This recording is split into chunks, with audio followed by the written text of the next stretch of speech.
Good evening, ladies and gentlemen out there in YouTube land. I am Deleted Scenes, human being, American, and YouTube Ronin. And I'd like to welcome you to tonight's episode of Reserved Seats.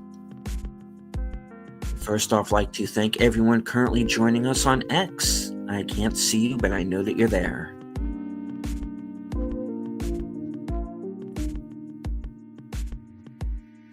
Already in the chat, the tired midnight blogger himself, channel member Curtis Selby.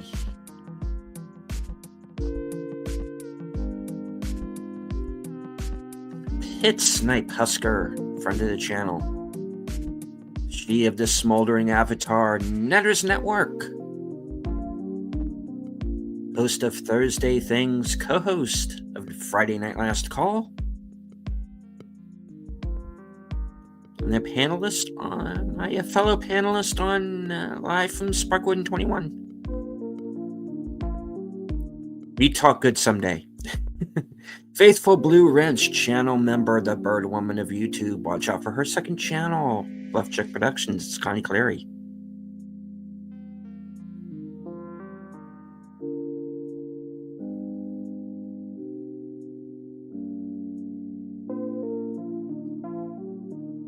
With the Geeky Geezers raid, something, last call, Shelly, Dark Side.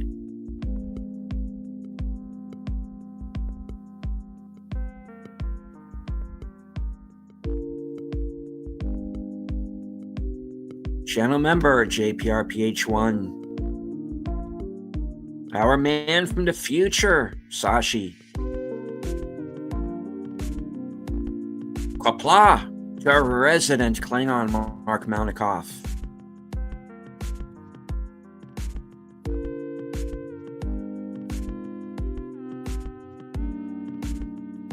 Joining me as my guest this evening, host of Geeky Geezers, co-host of Friday Night Last Call, and another fellow panelist on live from Sparkwood and 21. Ladies and gentlemen, H. Boomer. Hello. Good evening, everyone. And I do want to say good night, Netter.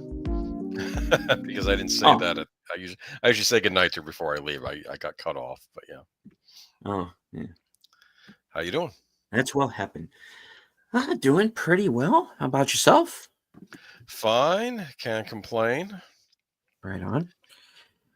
All right. Well, we were abandoned last Tuesday.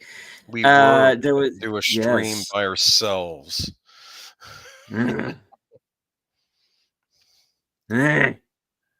It's fine. Doing show by ourselves is bad. It was fine. We did great. It was. We did.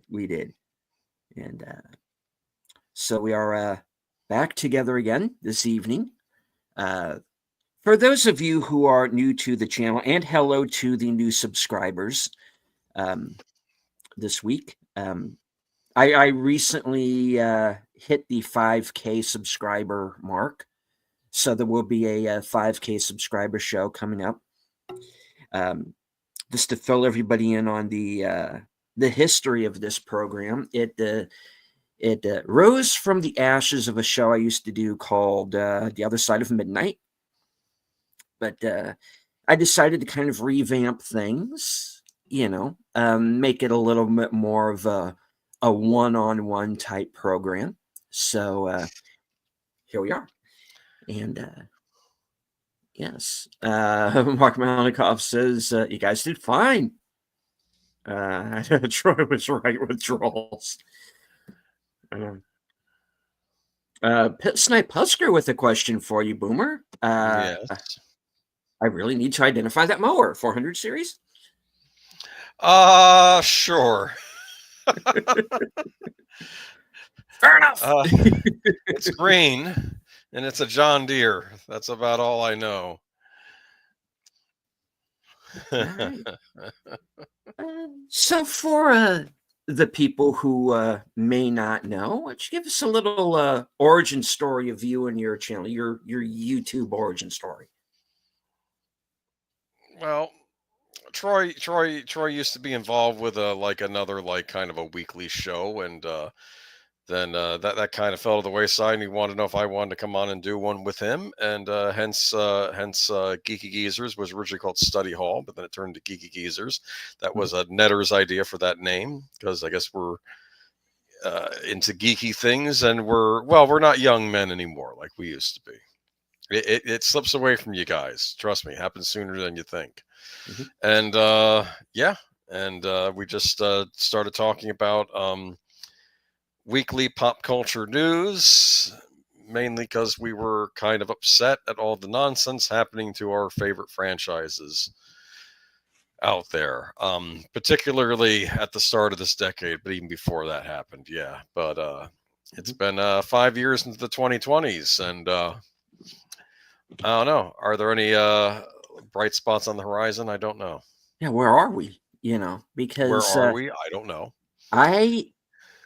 I've been thinking about this actually, because as you know, I'm someone who is, and those who obviously follow my channel can tell, I am a huge movie buff, and I have seen how, especially after the virus of unknown origins that will not be named, Yes. we have the way we have come to see film of late has changed. We have streaming coming to the forefront. Going Yay. going to going to the movies, getting a bunch of friends together and going to the movies, and stocking up on popcorn and all the candy that makes us fat in later years. You know, um, there was a sense of community. You looked forward. There were event films, Yeah. and we don't seem to have that anymore because movies don't seem to be held in the same um, reverence as they used to be. Because I remember, we had, all right, when I was a kid, we had these movies. E.T. played Hmm. in theaters for a year. That was a popular one. I saw it. There I saw it in were, theater. Hmm. you had the theaters that had the midnight showings, Rocky Horror Picture Show, um, Apocalypse Now. There was a theater when I was a kid called the Fox Theater, and that's where they did the Rocky Horror Picture Show midnight showings, um, Godzilla triple features. They showed Apocalypse Now at that theater for so long, they actually painted a mural of the poster on the side of the building. That was Coppola's original idea for Apocalypse Now, though. He originally didn't want it to be a theatrical release. He wanted it to be a movie that was shown at one location in the country, and it's like you'd go and see it like you would do going to visit Mount Rushmore or Hmm. something like that. I'd heard he wanted to do it that way, but obviously that didn't come to pass. It was a regular theatrical release. But Mhm. did you ever hear that? No, but I Okay, think yeah, he would have yeah, been really happy if he had been yeah. made With aware of that, the Fox Theater, it's possible because maybe that they was heard his the way to idea and go, wanted to implement it for real. Yeah, perhaps. yeah. You know, um, that's the thing is it's almost like the movie theaters themselves have become corporatized. When I Yep. when when I was a kid, there were e- every theater was it was almost like they were their own thing. You know, the Fox Theater was the kind of theater I just talked about. They Hmm. you know that would show. It was the cool theater. It was the cheapest one to go to. It was the one where I first saw the first time I saw an R-rated movie in a theater. Not the first time I'd seen an R-rated movie, but the first time I saw an Saw one R-rated on the theater big in the screen. movie, which was DC Cab. And there's a whole story about how I ended up how that ended up happening. Um, Trying to but remember what the first R-rated film I saw in a theater. I think it was Total Recall. oh, Mm. nice. But so yeah, that was your first one, DC Cab. That was the first one, But like I said, every theater, it had its own feel. It was its own animal. There was the Terrace Theater that was like, it was a single screen. You had the widescreen experience. That would be the theater that would show the 70 millimeter films. Oh But yeah. you would have The Right Stuff, Amadeus, Gandhi. That was the kind of theater that the Terrace was. Unfortunately, until 1988, when Hurricane Hugo tore the roof off of it, and that was kind of that. But Oh, that's too bad. you had the Pine Haven Theater, which was in a predominantly black area, Right. where you would showed a lot of horror films, showed the Italian horror films that would come out at the time, a lot of Oh, Lucio Fulci. I love those Um, movies. so it would show movies like Porky's and Screwballs and stuff like that. Cool. It was the theater you would go to where everybody would, kind of throw things at the screen if they didn't like what they were seeing. It was kind of a boisterous, rowdy place, you know. Um, showed all the Friday the 13th movies. It was that kind of a place. Every theater was kind of like its own animal. It had its own identity, and theaters have kind of lost that now because they're all corporatized. Everything's a Regal or a Cinemark, AMC, Marcus, you know. Um, and another thing, and I know I'm going off on a tangent. I'm sorry. I'll make it It's quick. fine. The drive-in theaters at that time were starting to die off. Yep. The first movie I was ever taken to see, my parents went to a drive-in to see it. It was Murder on the Orient Express because they couldn't get a sitter. I don't remember. It was 1974. I was a toddler. I don't remember. Mhm. But, that was the first movie I was ever taken to see. And from what I understand, I spent most of the time staring at the couple in the car next to us. So, dude, if you were at the North 52 Drive-In in North Charleston, South Carolina in 1974, sorry, I see blocked you. Oh, By staring at you and your see this little girlfriend kid not wanting to do anything. oh, um, oh well. Better luck so what next about time. you? What about you, Boomer? Do you have any kind of early theater memories? Here's my problem. If I'm going back to when we lived in New Jersey, I don't really recall the movie theaters all that well. Like, were they chains? Were they not? I don't remember. I did see a lot of movies in theaters. I remember seeing Terminator 2, Back to the Future, Return of the Jedi, Indiana Jones: Last Crusade, Batman. That was a huge deal when that came out in theaters. I remember that. Who Framed Roger Rabbit? But I was too young to really recognize, oh, this is a chain or this is a mom and pop. Like it wasn't really in my head. We moved to Florida. It was a big deal when the Regal came to a couple areas where I'm at. So the Regal chain finally came to town. They're making a big deal out of the stadium seating. But here's what I want to say. I could be wrong, but I almost thought that even the individual Regal chains at the time had more personality. Like I know the one Regal theater we were in, they had like these weird murals up of like Laurel and Hardy. Are they in every Regal theater, or was that like particular to a location? Oh, well, yeah. Well, we in my town we have two theaters remaining. We have a Regal and we have a Cinemark. Right. And they're pretty much the two predominant chains where I live. Right. Now, there is a theater in Charleston that's called the Terrace. It's not the original one. This is a whole other one. That is an independent theater. Now you're talking. I've been to a couple of Yeah. those. Not in where I live, but like I was to one in Orlando, Mhm. which I think is now since closed down. And there was another one I went to in Dallas, which was rather nice. I mean, my friend went to go see the movie Badass. Remember that? It's about the making of Sweetback's Badass song. Mhm. Mario Van Peebles. Mary Van It was Peebles. rather good. Yeah.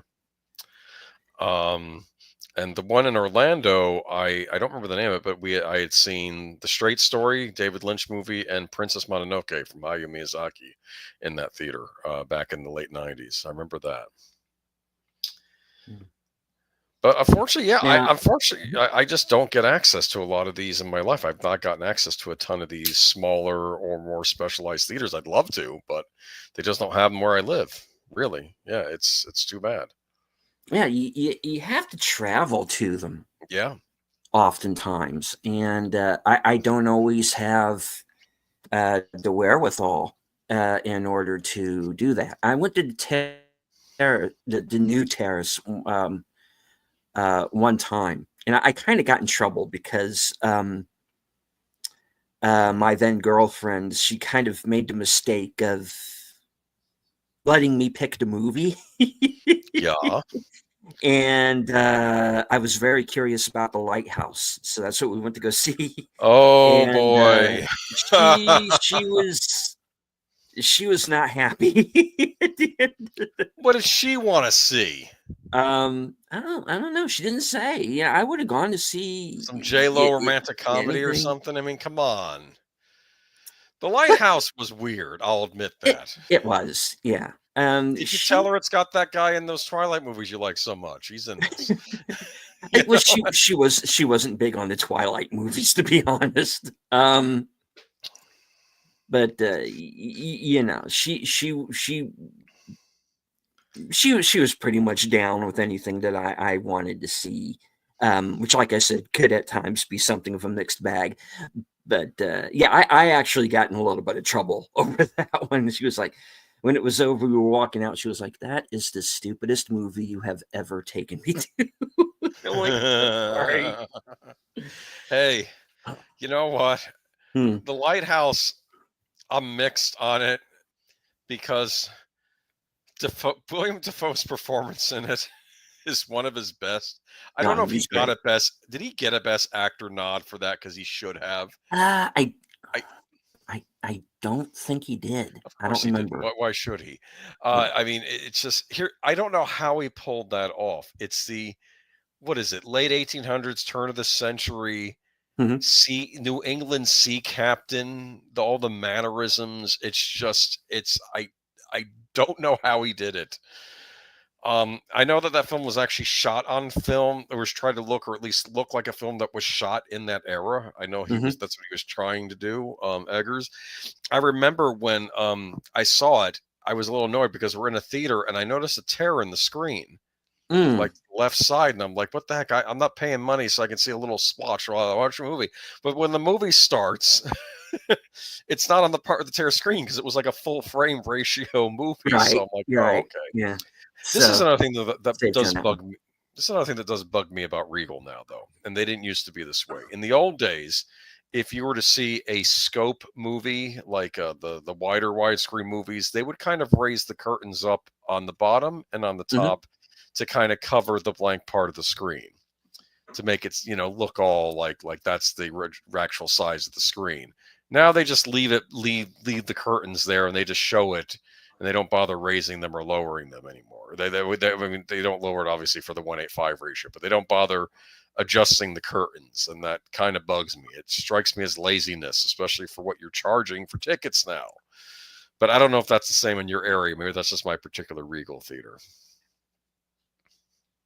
I I don't know. see the laziness, but I think it's for different. But it's kind of for different reasons, because you have. It used to be back in the day, I'm elderly, I'm 80 years old. But again, back then it was like you had people working at the theaters who were happy to see you, were just as hyped about the movies as you were. And it, like I said, it was this very communal thing. But Yeah. these days, it's just like it's these bored kids Nope. who have these jobs because they've been promised that the company will pay for college and they never do. And that just seems to be the thing. And I buy my tickets online. I try to deal with people at those places as little as I have to, and I just stick to going to the movie, and it'll be a 50-50 shot if the movie's any good. You don't get concessions? Not well. They've gone up. I'll say depends, that. I mean, they were always pricey, but I feel like they've gone up even more lately. The concessions. They have. They really have. So I usually try to bring something in with me, even though that's a no-no. But it's a no-no if they catch you. I usually get the popcorn anyway. They're not looking, so yeah. I like the frozen cherry drinks they have there. I do get those because I'm a sucker for those. But I don't know. The problem is, in the old days, I used to get really excited for movies. And I don't know what it is lately that's made me less excited about going to see stuff on the big screen. Like, I don't know if it's franchise fatigue. In fact, the very term franchise I don't like because it makes it sound like a fast food chain. We used to call them movie series. Like, this is a series, and you'd go see the series. I think you know what I think did it for me? I think it might have been around the time of the Hobbit movies.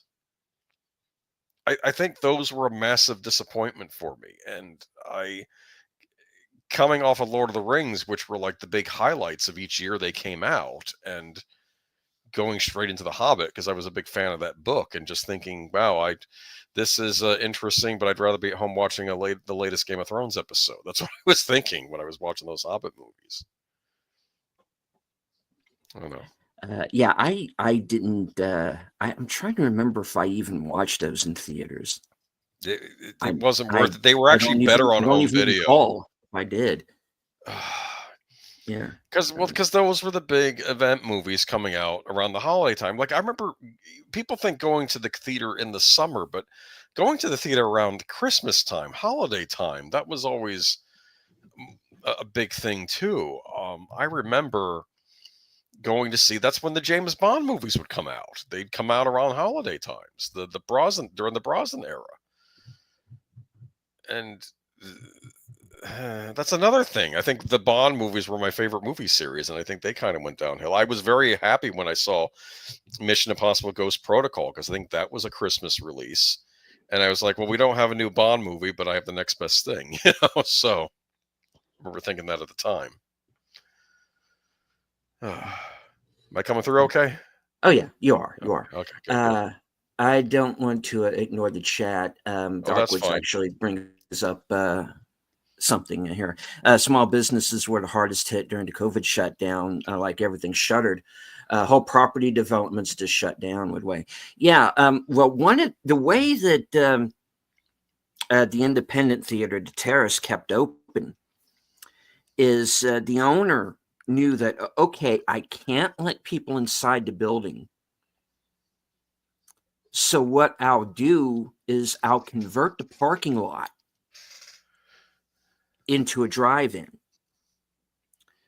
So he put a screen up on the side of the building, and he would show older films like Star Wars and Raiders and, Jurassic Park. And that's how he stayed in business. Good for him. So, and also, drive-ins, at least for that period of time, did come back for a little while. We were bringing that up early on Geeky Geezers, how drive-in theaters were sort of coming back. Yeah, I remember that. Yeah. This was big disaster. The last movie I had seen on the big screen before the pandemic hit was it 1916? That was the World War One movie. I remember seeing that in theaters, and then the pandemic hit, and that was it. I oh, I forgot what followed the Hobbit movies. That was another thing that made me down on theaters. It was the Disney Star Wars movies came out after that. That was like the direct follow up to that, and they were even more of a disappointment than the Hobbit movies were. It's like something over in Hollywood lost its mojo. This was before I even knew about it, before it was even about all the culture war stuff. I knew something was off with these movies. Blade Runner 2049, though, that was a magical experience in the theater. I saw that twice in the movies. I loved that movie. I think we talked about it on the stream on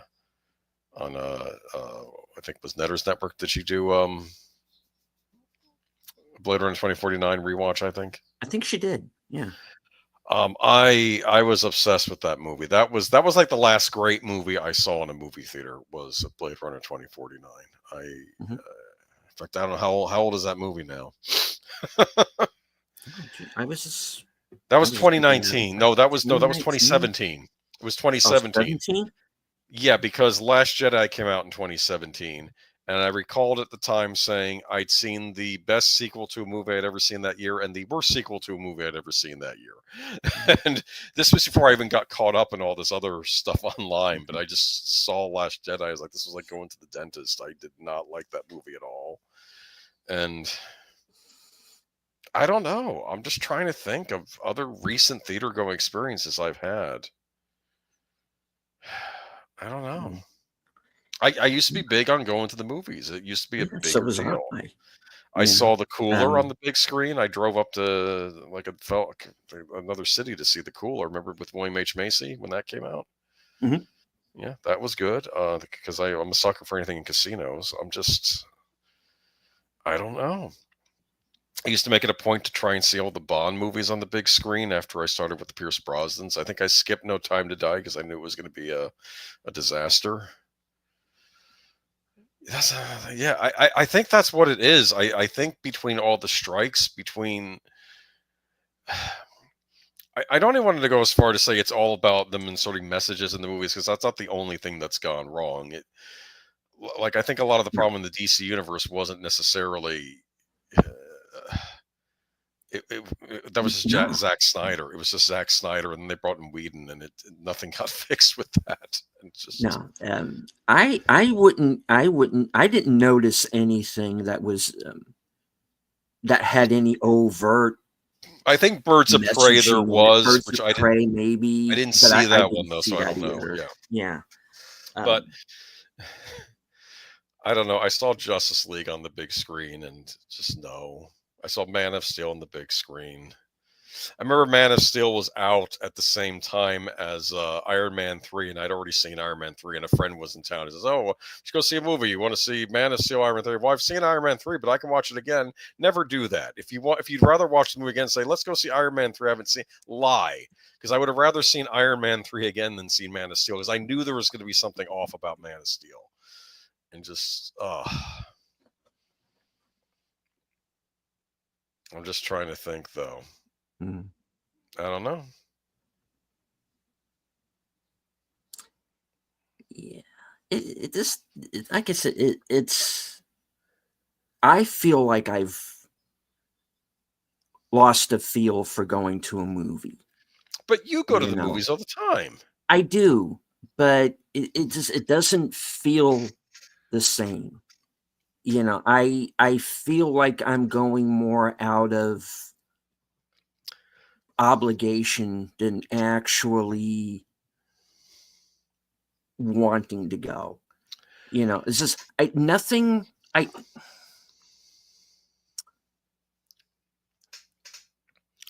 There was, like I said, we had the movies back in the day where, okay, I want to see the big budget tentpole movie. In the 90s, it was like, okay, I want to go out and see these independent films, and I'm willing to travel to wherever I have to go to see them. I saw Sling Blade on the big screen. Yeah, so I did traveled I. to go see You Sling know, Blade. Love yeah, that movie. Yeah, yeah.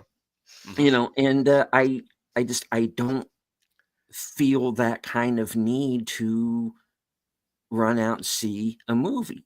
You know, there would be a time where we'll take, for example, the best picture nominated movies that we have out right now. There would have been a time where I would have seen all of them, some of them more than once. Mhm. Now it's like I'll see 3 or 4 of them and then I'll be like, "Oh, okay, good enough, I'm done." You know? Here's I don't think you get these big name directors to do a lot of the tentpole pictures anymore, or auteur directors. I mean, you used to have Spielberg doing tentpole movies. Last thing I saw by Spielberg on the big screen, I think, was Bridge of Spies. Oh no, no, wait, it was that other one, the CG one. I keep saying the CG one, the one that was Ready Player One. I did see that on the big screen, so I guess that was the last Spielberg movie I saw on the big screen. He keeps promising us redone a Bullet. We'll see if that happens. But Yeah, but, I feel the same way about, him remaking Bullet as I did, West Side Story, which is why. I mean, I did my due diligence. I went to West Side Story. I watched it. I don't feel the need to see it again though. The original, I'll watch it again.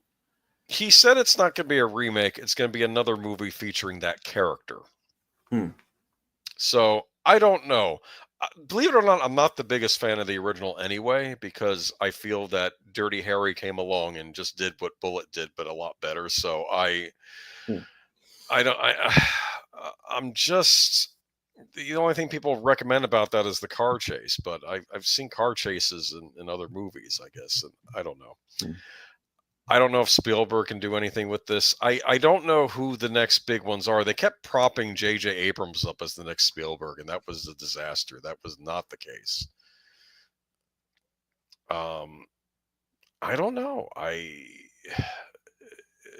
I'm just trying to think back. Like I remember a few years back.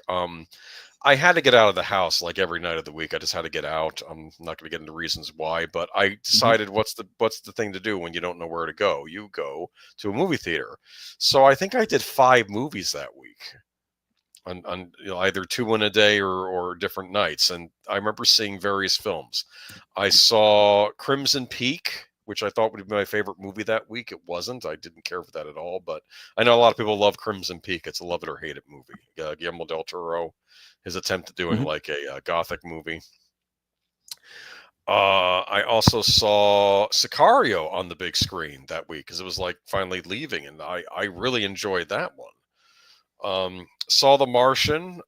Despite the fact I roll my eyes at Ridley Scott a lot these days, I thought that was a serviceable, little survival on Mars movie, right? Mhm. But Yeah, I it's saw good. Black. I think I saw Black Mass, and I'm trying to think what the other one was. I think I saw one more, but they were all. Oh, and The Walk, the one with Jurson Gordon-Levitt about the guy that walked between the two towers. I saw that. Mhm. And most of those were good. And I was thinking at the time, these were all pretty good. And I remember Sicario when I was watching that. I was like, why does this feel different while watching? It was like, oh, it feels like I'm watching a movie again. Whereas I don't know, that movie had something in it that the other movies didn't. But I don't know though. I mean, I remember one year I went to see 5 of the Oscar noms. They had this thing over at Downtown Disney where they would one weekend they showed 4 of the nominees in a row, and then next weekend they did 5 of the nominees in a row. And I went out with my friend. We went to see it, and we did all 5 in a row. And that's an interesting experience to watch 5 movies in a row. Have you ever tried it? Yes, Oh, you have, actually, have I you? did, Okay. and Um, yeah, because I did Les Mis, um, Beasts of the Southern Wild. was this an Oscar nominee Um, marathon? this was an Oscar nominee marathon. Okay, you did the same Um, thing I did, but a different year. Okay, it great. was Amour, which was this French film. Um, there was like one other one. that I think I sat doing, and I think I tapped out after that because I was starting to get tired. But No, it messes you up. You're it I don't think does. you're Yeah. not meant to watch. And I stuck it through all five. Let me get through the five, okay? Mhm. The first one was, I believe, Nebraska Mhm. with Bruce Dern Stern, and yeah. the actor was on Breaking Bad. I always forget his name, but they were both in that. Black and White, really enjoyed that movie. It was like a slice of life type of movie about an old man that thinks he won, I guess, whatever the film's equivalent to, the Publishers Clearinghouse, and then he meets his family along the way. I think there's even a scene where Stacy Keach shows up. I don't know Mhm. if it was Stacy Keach or Brian Dennehy, one of those. And I knew he's acting all friendly, like this is not going to go well because things don't go well when Stacy Keach shows up. No. In fact, let me see if he was the one in that movie. Yeah, it I was Stacy Keach, yeah. like that one. The next one was Captain Phillips, and the Mhm. trouble was that was all done shaky cam on the ocean, and Yeah. I think it was already the second movie, so I started feeling a bit ill after that one. Mm. And then there was the movie Her with Joaquin Phoenix and the voice of Scarlett Johansson. Mhm. Remember that? Where he falls in love with his AI. I never saw it, but I remember what it was, yeah. It's an interesting futuristic movie. In fact, you know what? I used to argue they don't do movies about the future anymore. Her was probably a movie about the future.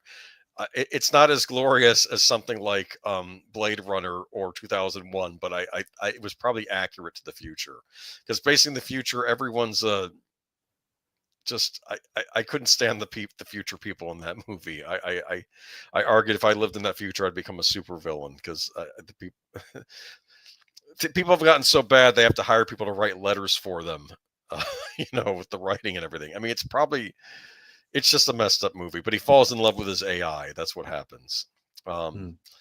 American Hustle, that was number 4, which I thought was terrible. Did you see American Hustle?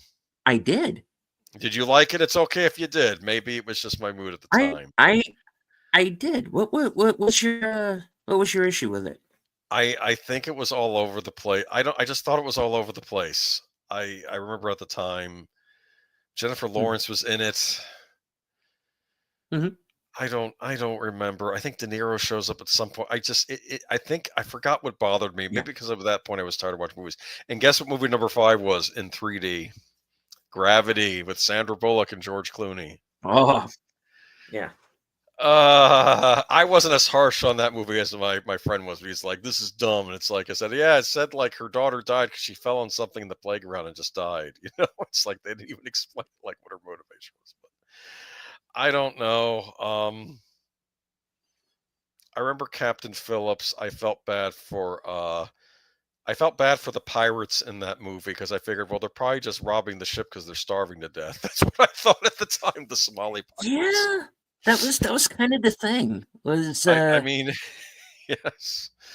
You do Uh, kind of feel sorry for them up to a point in that, yeah, because it's just like, this is, I mean, with other people, it's grief. But I think with them, we've it's more just. resorted, we've resorted to piracy, and this is who we are, and it's what it is, you know. I don't know, So but yeah, and that's been it. And I think streaming though has ruined movies in a lot of way because I think there are movies I would have loved to have seen on the big screen, like Greyhound. I thought was rather good, and it was a straight to streaming thing, and it's never even been released on DVD, as far as I know. you said Greyhound. Was that what you said? Greyhound, yeah, Yeah, the I the actually just watched that again the other night. Yeah, it's good. It's it good, is. and it never got to be on the big screen. The weird thing about Greyhound No. is I don't mean to sound mean. At this point, I'm kind of rolling my eyes at World War II movies, but this one was only 90 minutes and it showed me Mhm. naval operations, like surviving a naval convoy thing. That's something I hadn't seen in a movie before. And the German wolf packs that would go after these ships. It was interesting. I just hadn't seen that before in a movie. So Mhm. I thought that was interesting. I mean, it's kind of the other side of Das Boot in a way, because you see how many of the U-boats that the Germans threw at these convoys. I mean, and they, spoiler alert, during the course of Greyhound, they take out 4 of these subs. That's 50 men each. Yeah, I mean And you that's a lot. start to think about the toll of that within the day, and it's just wow, but it's Yeah, that was a good one. The new one they have on there is pretty good. The Gorge, I enjoyed that one. who's in the Um, Gorge? Is that Anya uh, Taylor-Joy? that's the Anya Taylor-Joy, Miles I Teller. think I just saw something for that. Is that good? I thought so. Okay, Yeah, maybe I'll give it a look. yeah. I thought it was worth a look. Yeah. Does it have a Um, happy ending? maybe you don't want to say. I maybe a little farther down the line when people have seen it, I'll go more Okay, into all the right. ending. But um, uh, I don't yeah, know. I don't know though. I mean, we have the Karate Kid movie coming out, and that trailer looked good. hmm, I do kind of want to see that. I'm a big fan of what they did on Cobra Kai, which I'm catching up on. No spoilers in the chat, please. I know we're on the final few episodes. Um, and it's uh, did you see the trailer for the new Karate Kid movie coming out? no. But Okay. the question I have about that, maybe this is just maybe me having not being clear or having misheard or something. My understanding was that the Jackie Chan Karate Kid is a movie in the world of Cobra Kai. Yes, it is. Yes. So how is Daniel meeting characters from this fictional movie? What do you mean? It's in that universe. I have not seen the Jackie Chan Karate Kid movie, believe it or not. I should probably watch that before I see Okay. this new one coming out. Okay. Um, So how I guess I misunderstood then. here's what it is. I think from the trailer, I think the Jackie Chan character, he's helping out a new student, but he needs help training him in, I guess, karate or something. So he goes to Daniel LaRusso. Mhm. And I think he's like, "Oh, you knew Mr. Miyagi." He says, "No, no, I've come here to meet with you," because I think Daniel LaRusso doesn't give himself enough credit for knowing a lot about karate and being world renowned, actually. So I think he's coming to him for help. We both need to train the student. And it might be tied to a character on Cobra Kai. We're not sure yet. One of the villains on Cobra Kai. I don't know. Hmm. But yeah, but it's I think it's gonna be standalone. If you haven't seen Cobra Kai, I think it'll be fine. If you just want to use the Karate Kid movies as a reference, it's Okay. fine. But yeah, it looked interesting. It's kind of neat to see because you're not going to get Pat Morita back, but having Jackie Chan meeting Ralph Macchio's character Daniel Lewis in this, it's interesting because it's like these two legends of these Wuxia movies are meeting each other. So I don't Hmm. know. That's again though. You used to get movies all the time that you would just go to see, like Forbidden Kingdom with the Jet Li Jackie Chan Mhm. meetup movie. Remember that when that came Right. out? Right. That kind of a Karate Kid vibe to it because you have the modern kid going back in time to ancient China. They were Mhm. just, I don't know. I mean, what's the culprit here? Is it Disney? Is because Disney bought up a major studio called 20th Century Fox and destroyed it? Sorry, I didn't say that out loud. Um, That's too much consolidation of studios. I Paramount, it's part of it. Universal Um, being chicken to do anything that's risk to do. They are the most risk averse studio I've ever seen. Is Universal. Warner that Brothers falls on their face all the time. yeah, and that's the problem was because so many of and I'm talking on the studio level right now. And again, this is just my opinion.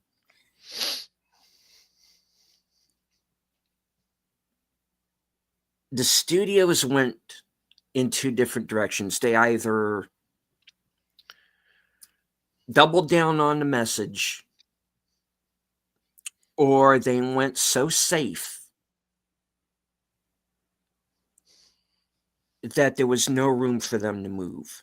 And that's why you have like A24 and Neon And I'm not saying everything they do is good, but at least they try to do something. I don't want to say confrontational because that's maybe a little kind of overstating it. Uncomfortable. Uncomfortable. Yeah, they're not afraid to do something that they're not afraid to be non-PC with their films. I would argue A24 makes me uncomfortable, but I argued, at least with Uncut Gems, I enjoyed being uncomfortable during that movie because I thought there was humor in it. There's still that old style Adam Sandler character. He was just in a completely different type of movie. That's what I thought of that. Like, I don't know. That was a weird one. But yeah, A24 definitely has a style. You either love it or you hate it. I did not care for Midsummer. I did see Hereditary on the big screen. I did see that in theaters. I wasn't as offended by that one, though I know people that freaked people out. It's funny. I think if David Lynch had continued making movies, I could have seen him doing an A24 movie, don't you? Oh, absolutely. I think that studio would have been the one to put one of his things out nowadays. But I'm trying to think. And then there's Lionsgate that got into huge trouble last year because they kept having bomb after bomb because it was not a John Wick year and it wasn't the Hunger Games year either. Yeah. So I remember Lionsgate, they blew up after Passion of the Christ came out. That was their first big hit, I think, as I recall. And I was expecting them to be a contender. And the thing is, I used to love 20th Century. I used to like 20th Century Fox, and I'll explain why. 20th Century Fox put out some duds. Okay, let's not pretend otherwise. But they would also put out some great stuff. I remember one year, Bad Old Angel Lita, that was one of theirs. The last one they put out before the last big push before Disney bought them out. And then you had what was it? The Peanuts movie. I liked that one a lot. I mean, and of course they had the X-Men movies, which were sometimes hit or miss, but I'll say this, on some level they were consistent. I don't know. Of course, they made that horrible mistake of bringing Ridley Scott back into the Alien franchise, where I wish they had just... They need to leave Alien alone. The last two films wound up in my worst of the year lists. And I don't need to see another Alien movie. They're going to do another one. They've already announced it. And I have no...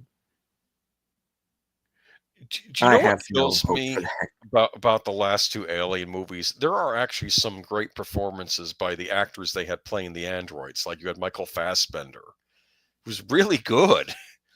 And I don't know why they didn't just make him the focus. You don't have to bring the xenomorph into everything. Just have him be the focus. He could have been the heavy in that. And then I forgot the actor who played him in Alien Romulus, but the one who starts out like the simpleton brother, but then he gets the upgrade. But I was disturbed when I was watching this, like, oh, they dragged Ian Holm out to do this part. And I'm like, wait a minute, Ian Holm is dead. It's like, what are you doing? Don't do that. Cast another actor as your evil android. It's okay. It's well, here's the problem with it. Pedro Pascal's the evil android. You're throwing him in everything anyway. Yeah. Go ahead. I mean, yeah.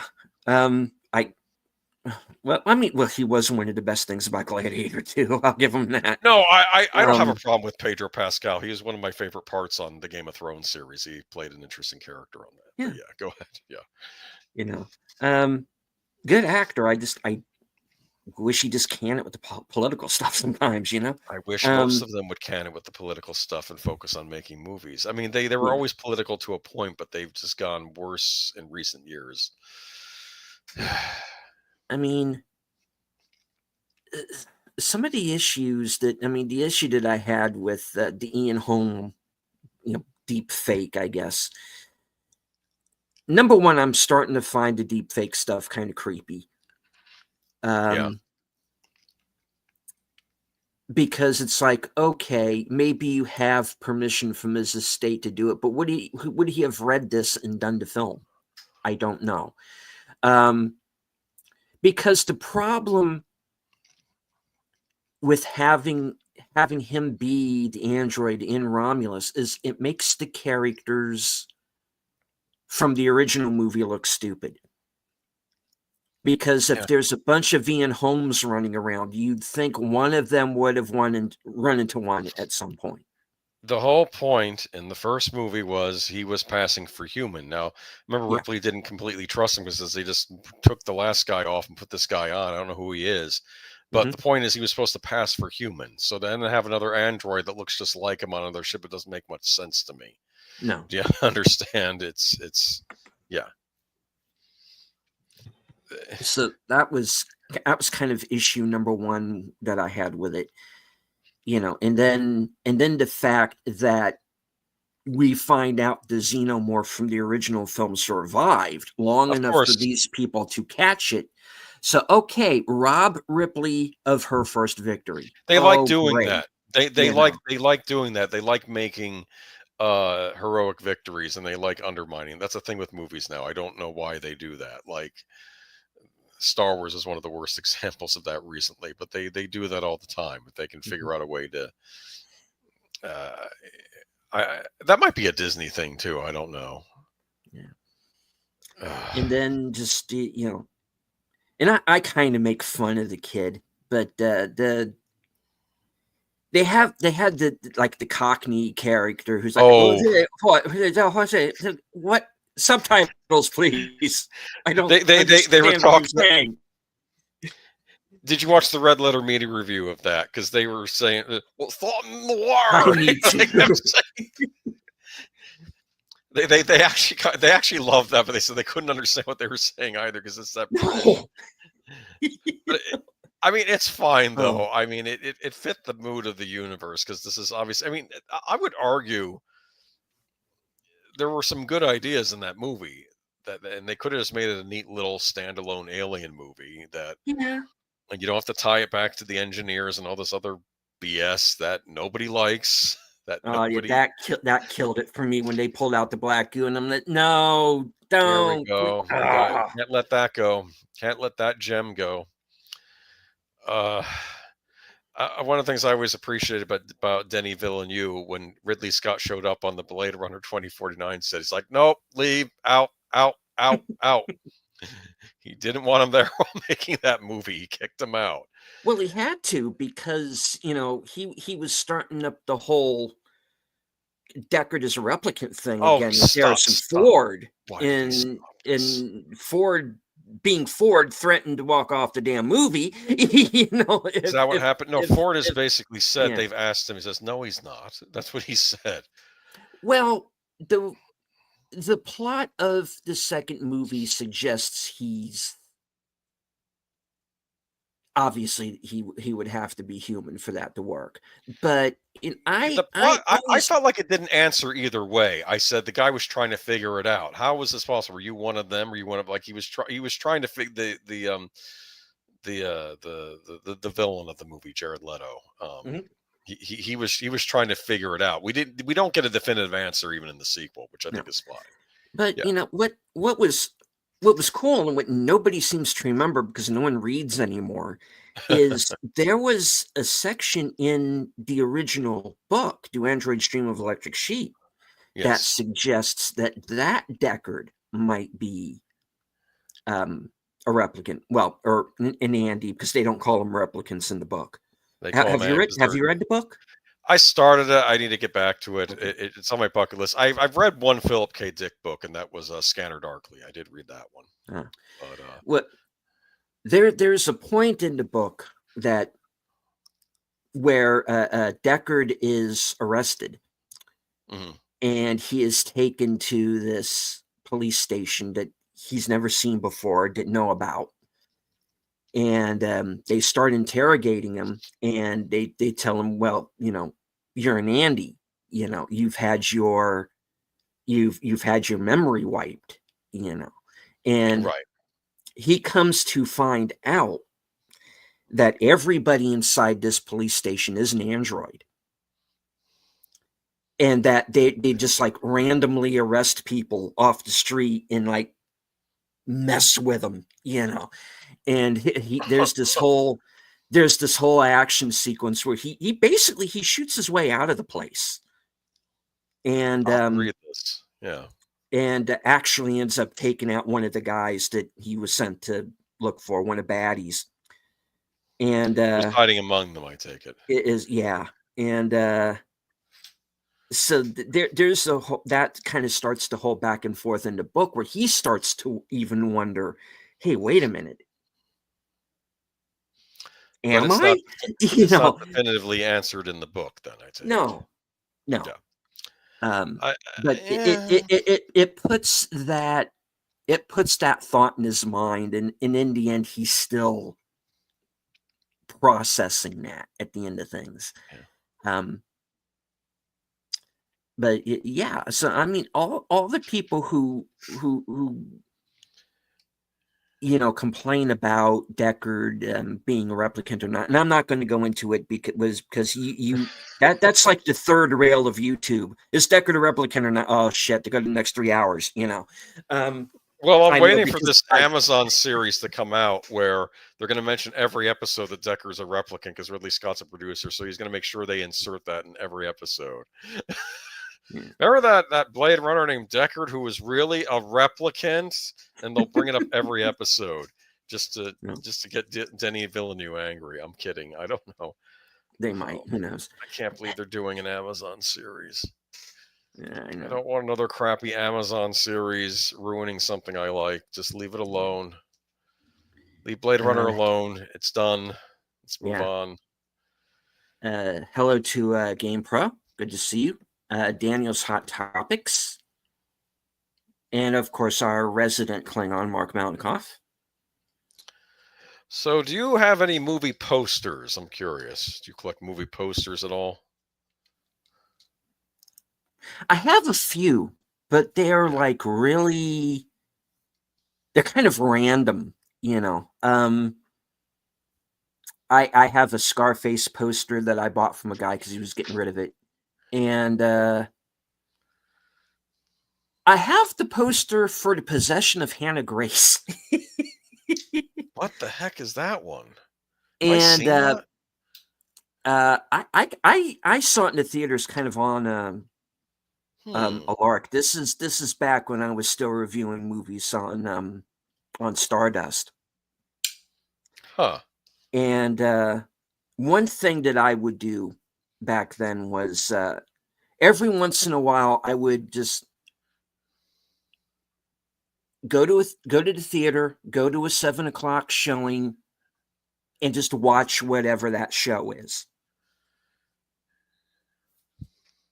And one time I went to The Possession of Hannah Grace was the movie. It has the girl from Pretty Little Liars in it, the Shay Mitchell. Right. And it was like the first movie of her playing like an adult character, like that mattered. But the idea is that she is this morgue attendant that used to be a cop, but she has this kind of past incident and she's not a cop anymore. And basically this body of this young girl is brought into the morgue, and it turns out that this girl's not quite dead yet, and she's been possessed by the devil, and she's the Hannah Grace of the title. So it's basically Shay Mitchell, this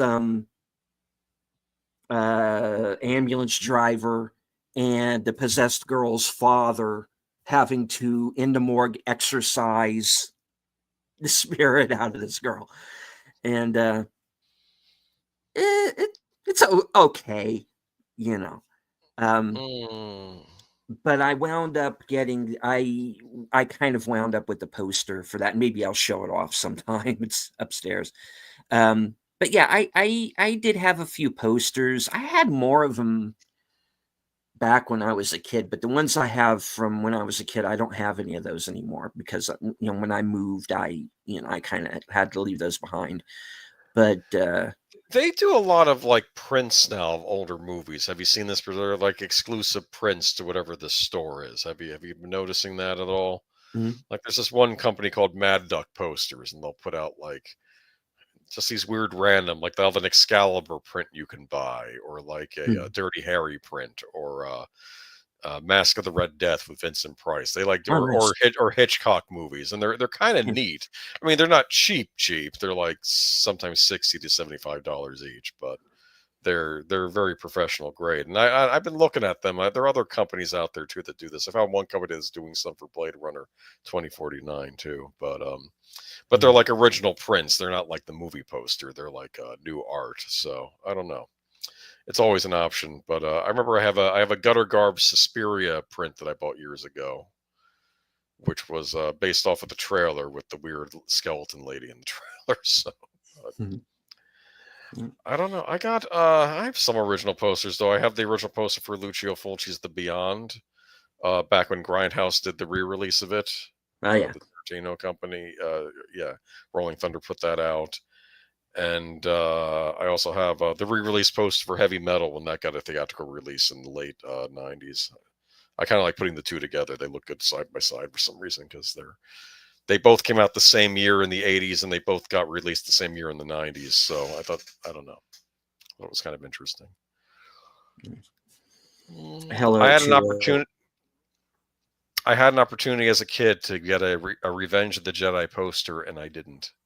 mm, I'm kicking myself now, obviously, but remember a sci-fi Cal I got and I was oh, this is a Revenge of the Jedi poster, and I was like, that's not the title. I was a kid, I didn't pick it up. I think they go hello for big to hello to a Donjo. Me speak good sometimes.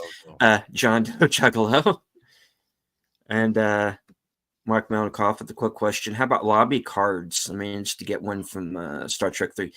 Lobby cards don't seem to be a thing, um, at least not down here. No. A lot of what you see are these kind of overpriced popcorn buckets of various Yeah. films, and you'll get like the Funko Pops. They'll have some of those. Like right now, my local Regal has like Orlok from Nosferatu, but not from this film. It's designed to look like the original, the 22. Mm. Um, and there'll be a bunch from Moana. And what I'm really waiting for, they'll never do it in a million years, is they'll get that final form of Demi Moore's character from The Substance, where she's the creature and all, Mm. Um, I'm waiting for that. It'll never happen, but so that'll be, you know, You you never know, know. final stage Elizabeth Sparkles, You with joke. There'll the probably be there'll be a print of that at some point. They'll make that. Like I'm telling you, if you can't like afford like original posters, even though the prints are a little pricey, they're probably not as pricey as getting an original poster for some of these things, and they look nice. But I don't know. Like, of course, you can only own so many posters because where are you going to put them all, right? But right. I don't know though. And of course, there's Blu-rays. You know, Oh yeah. so that kind of And keeps movies alive. where do you put all of those after a while? Yeah, I am getting to the point to where You got if critical I mass. well, there's that, but at the same time, if I'm in a store and there are like older DVDs, I have to stop myself from picking them out. But I kind of want to now because we're starting to see some of these older movies get censored, like French Connection, like Crocodile Crocodile Dundee. We've brought Dundee. this up before, Hmm. and I am very much against that happening, obviously. Um, so it's almost like I want to go and pick out some of these older DVDs just so you know I will have one and I can maybe show these things uncensored to people, and I kind of feel like we are the new preservationists.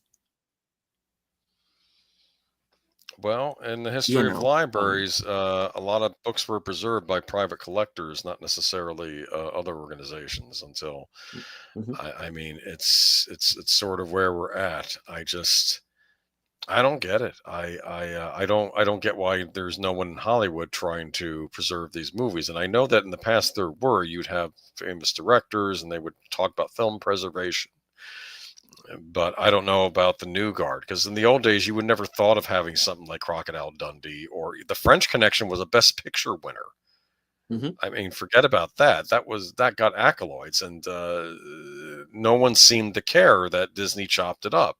That wasn't William Friedkin that did that. For as I've heard him in conversations, he wouldn't have censored his movie, and even if he had, he would have done it in such a way where it wasn't so blatantly noticeable. Mhm. So it none of that made any sense to me.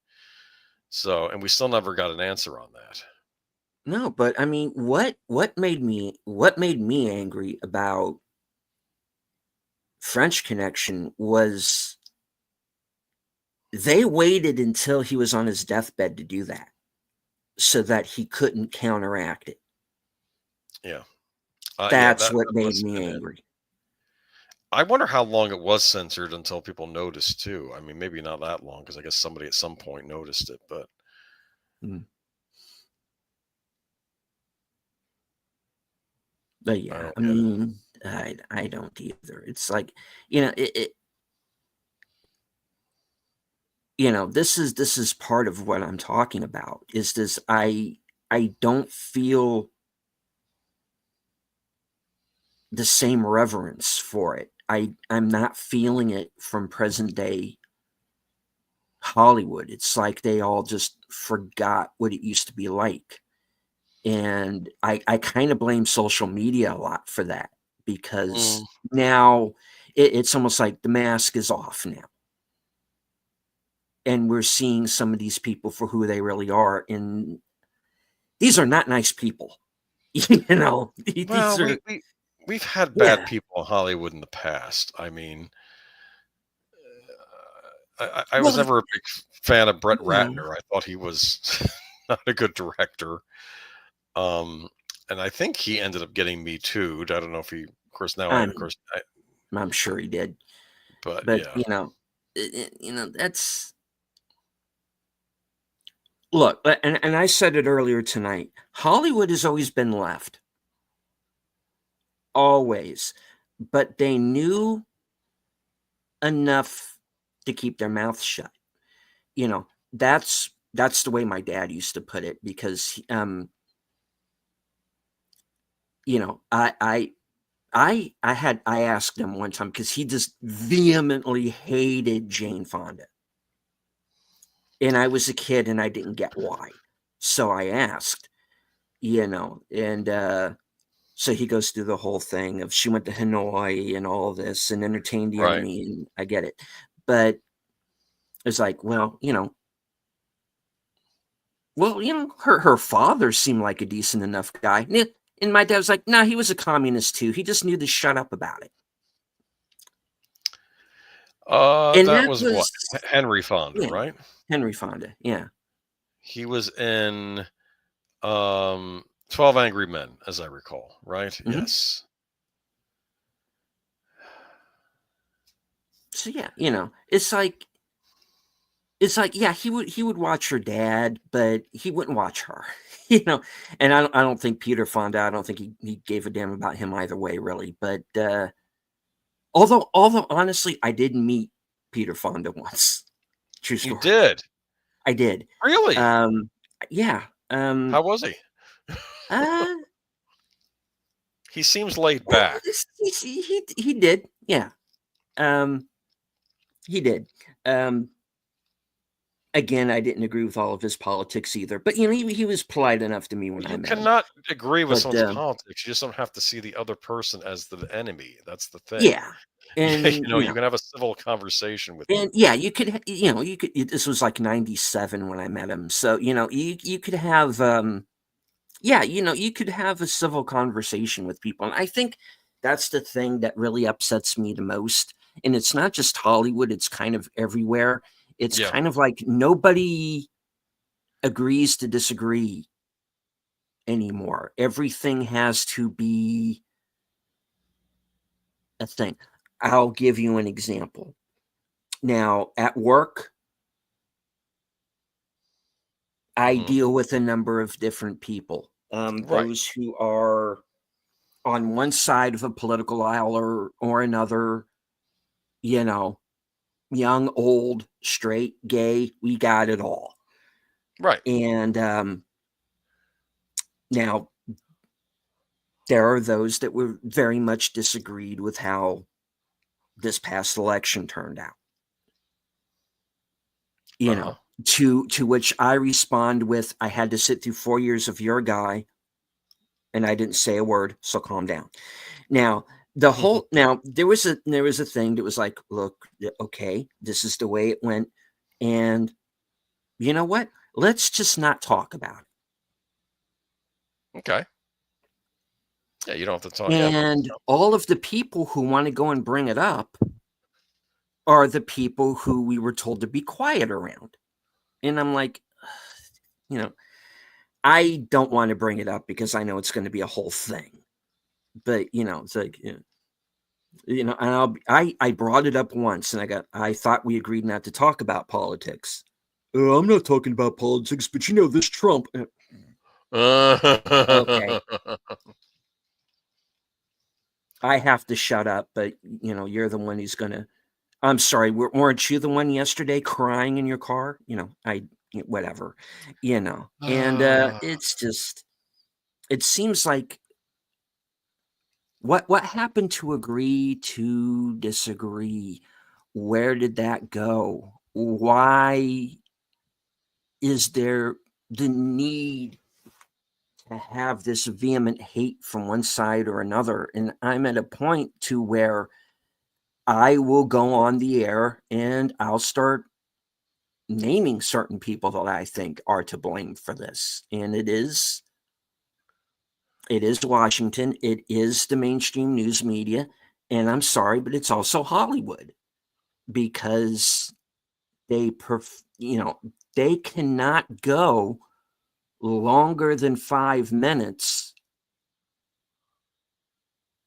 without throwing this messaging in there, or calling somebody an istophobe or a Yahtzee. And I'm at a point where it's just like, you know, remember that time when your president, who I could say more than a few things about, said, go our way or we'll leave you behind? Maybe that leaving people behind thing starts going both ways. Yeah. No, I get you.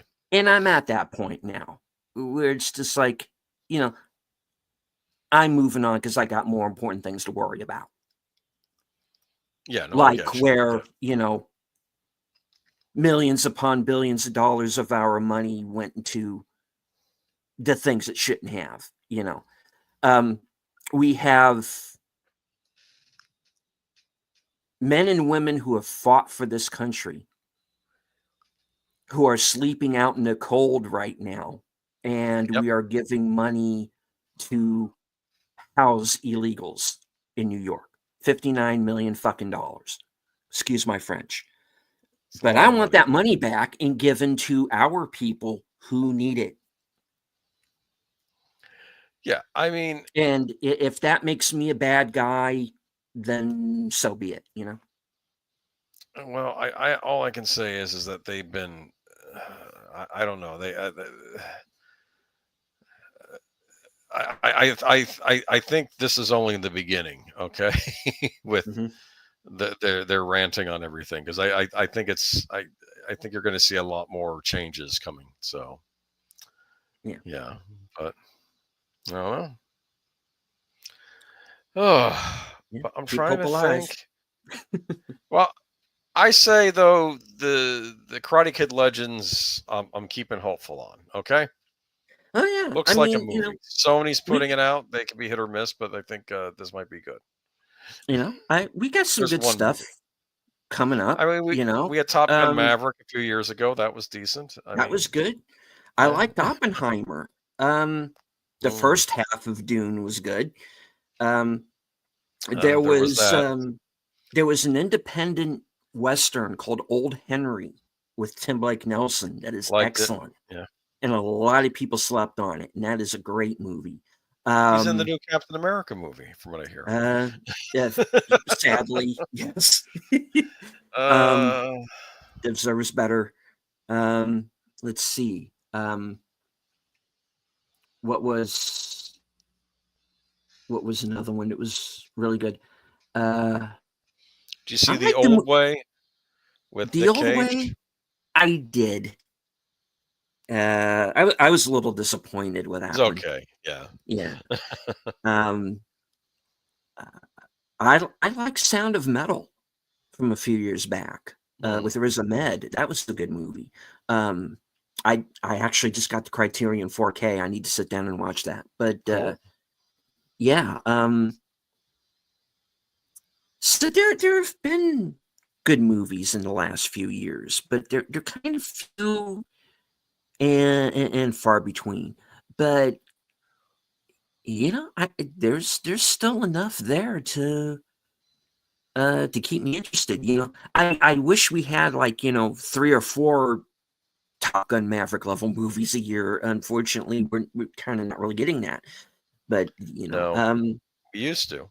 but I like to think that we can get back to that where you have years like like I said, this is back in the day. Every movie was a banger, like 19, especially in like the late 70s and the early 80s. I mean, everybody went every week and everything was good. And,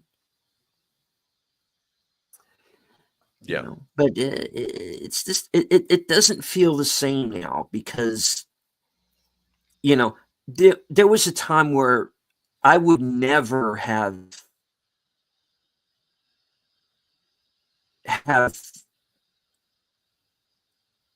watched a movie on streaming, especially not the first time. I never would have rode the high seas, as it were, to watch a movie. There was a time when that would have been anathema to me. Now I do it most of the time Hmm. because it's just these movies are not really worth going to more often than not. Um, it's I guess unfortunate, but I we'll guess get not. back to it. I think the strikes haven't helped matters. I think No. there was a lot of that going on. And I didn't get why. I told you, I think I'd mentioned that John Campea had made a point that they could have started negotiating a lot earlier than they did the actors studios and the writers studios, and they didn't. Mhm. you know, Yeah. not realizing that you can't keep doing this. No. Hmm. But I feel that's why we're here. We can point people in the direction of what is good. There are things out right now or have come out recently that is good. Like I said, I like The Gorge. Companion is good. My favorite movie from last year was Sing Sing. Um, Better Man is deserves more love than it got. Right. Um, uh, I actually made a point when I did my 10 best of the year show with Outlaw Bill. Hmm. Now available on my channel. And hi to DJ Play Nice. Good to see you. Right. I made a point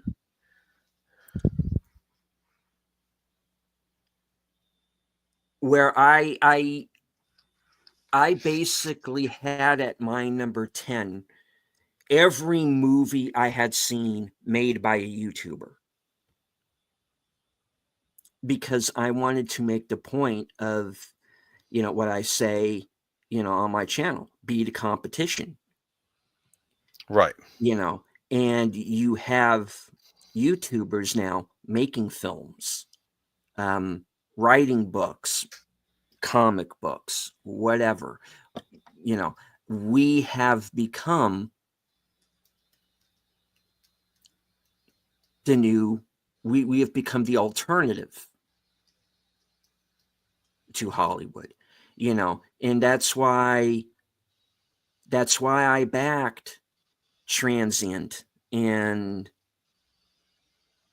Critical Drinkers film, and why I'm backing Tom Conkle's film. Um, it's why I sung Milk and Cereal's praises. Right.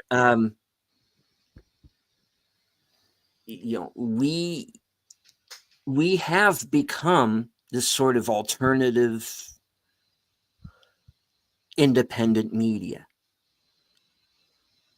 I see every subscriber, every channel member. These are people who take their time and money to support us. They vote for us. And that's the thing that I think Hollywood has forgotten, was that, much like politicians, if we don't like what we see, we can vote you out. Right. And by voting out, we just don't go. We'll take the chance and ride the high seas. We'll wait until the movie comes out on streaming in a fortnight.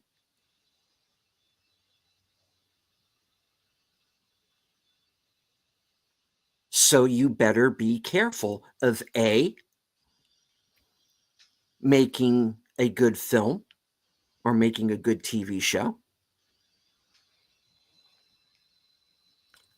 and B, you better respect the audience. Instead of lowering their expectations. Yeah.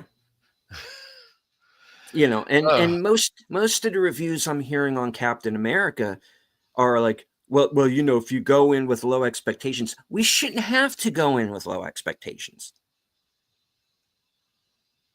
I don't go into a movie thinking I'm going to see the worst piece of crap of all time. I want the movie to be good. And either it is or it isn't, and most of the time lately, it's not. It's barely worth being on a pirate site. Yeah. And that's why I miss the old days of going to the Fox Theater and seeing a Godzilla triple feature, or seeing my first R-rated movie, or seeing Star Wars on the big screen when it was good. Going to see On the Right Track, which is this movie with Gary Coleman that nobody remembers, but it was good, and I remember going to the theaters to see it. On the Right Track. I miss those days. It's about this kid who lives in a train station, and okay. Yeah, interesting. And okay, nobody remembers that movie, and he was still on Different Strokes, and but I remember this movie from 40 years ago that nobody else remembers. Cool.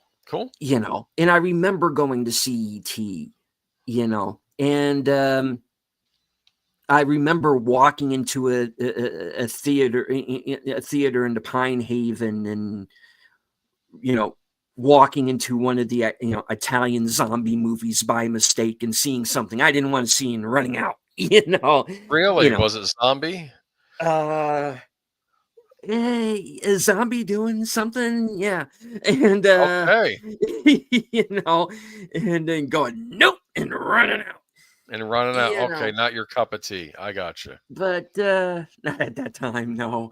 But but the point is I have all of these great memories, but they're from decades ago, and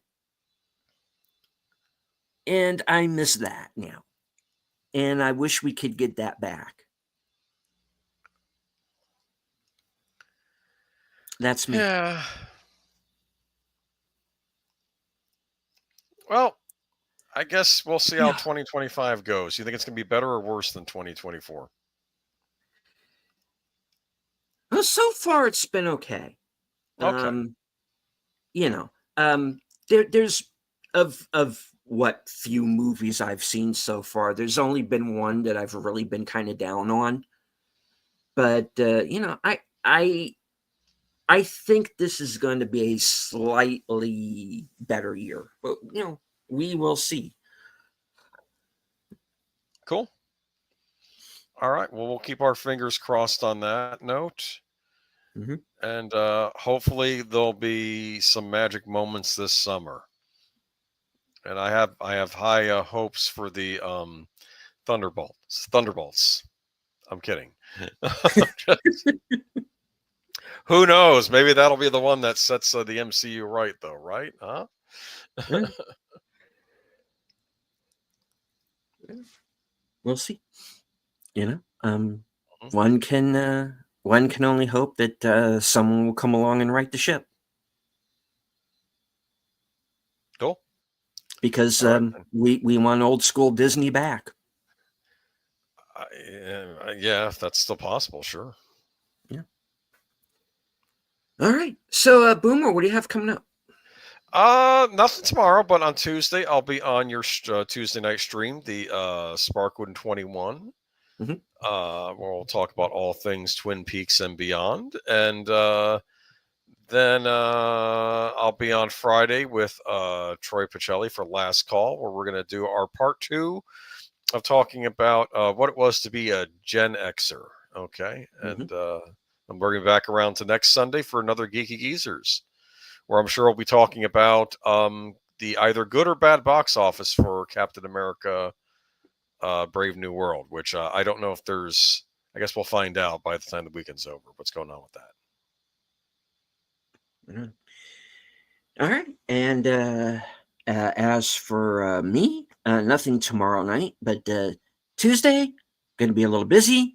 I will be joined by Sin's Corner, Off the Cover, Kyle Corwith, and Wilkie's Movies and Music for the Mystery Movie Night podcast. That'll be Tuesday night at 7 p.m.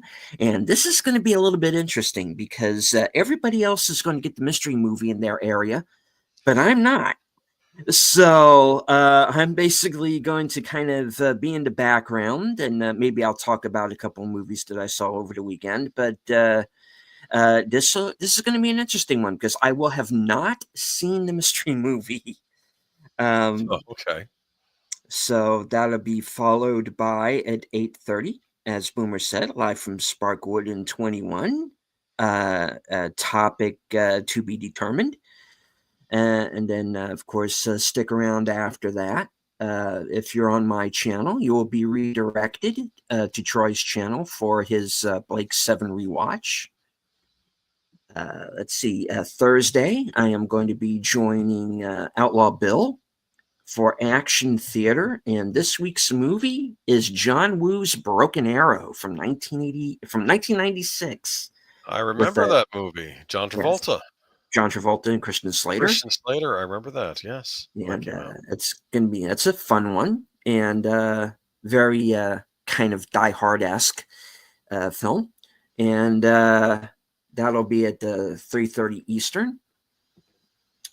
And then I am going to be joining Bill again on Sunday for Western Cinema Presents. And next Sunday's movie will be Winchester 73 from 1950 with Jimmy Stewart. Oh, cool. All Yep. right. And hello to Wade. Please catch Wade at all of his channels, Gaming Club Sports at present.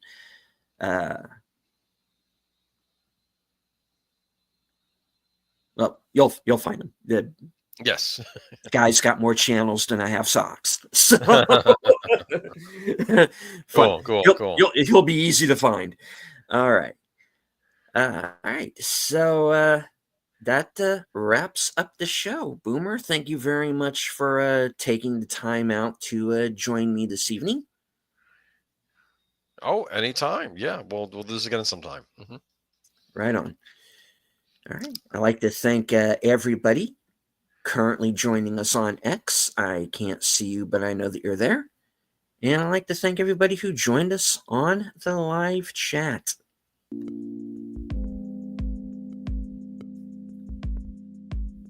This has been Reserved Seats. Special guest Aged Boomer. Good night. From HQ and all points north, south, east, west, and beyond. Good night. Take care. Stay strong. Be safe and healthy. Because this is how we win.